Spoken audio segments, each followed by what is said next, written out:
నెల్లూరు నగరంలోని నేటి ఉదయం ఇందిరా భవన్ నందు నెల్లూరు జిల్లా కాంగ్రెస్ పార్టీ విస్తృత స్థాయి సమావేశాలను ఏర్పాటు చేశారు. ఈ కార్యక్రమానికి ఆంధ్రప్రదేశ్ కాంగ్రెస్ పార్టీ అధ్యక్షురాలు షర్మిలకు ఘన స్వాగతం పలికారు. ఈ కార్యక్రమంలో కాంగ్రెస్ పార్టీ నాయకులు, కార్యకర్తలు, అభిమానులు వేలాది సంఖ్యలో పాల్గొని కాంగ్రెస్ పార్టీ యొక్క విస్తృత స్థాయి సమావేశంలో కొన్ని అంశాల గురించి చర్చించడం జరిగింది. భవిష్యత్తులో ఆంధ్రప్రదేశ్లో కాంగ్రెస్ పార్టీ బలోపేతం చేసే రాబోయే ఎన్నికలలో విజయ పతాకాన్ని ఎగరవేయాలని తెలిపారు. ఈ కార్యక్రమంలో కాంగ్రెస్ పార్టీ అధ్యక్షులు చేవూరు దేవకుమార్ రెడ్డి, అధికార ప్రతినిధి కిరణ్ కుమార్ రెడ్డి, బాల సుధాకర్, శ్రీనివాసులు, అల్లావుద్దీన్, కాంగ్రెస్ పార్టీ నాయకులు, అభిమానులు, కార్యకర్తలు తదితరులు పాల్గొని విజయవంతంగా నిర్వహించారు. ఇక్కడ 54 డివిజన్లు ఉన్నాయి. 54 డివిజన్లకు సంబంధించి దాదాపుగా 40 మంది డివిజన్ ఇన్ఛార్జ్ ఫైనలైజ్ చేసి సబ్మిట్ చేయడం జరిగింది.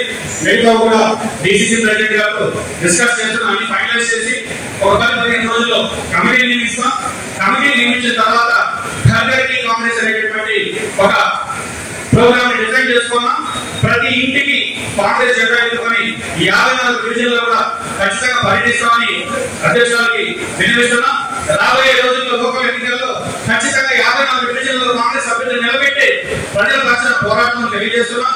కాబట్టి కాంగ్రెస్ పార్టీ ఈరోజు కాంగ్రెస్ పార్టీ యొక్క ఆవశ్యకత ఏంటంటే మా పార్టీ అధ్యక్షులు అందరికీ కూడా వివరించడం జరుగుతుంది.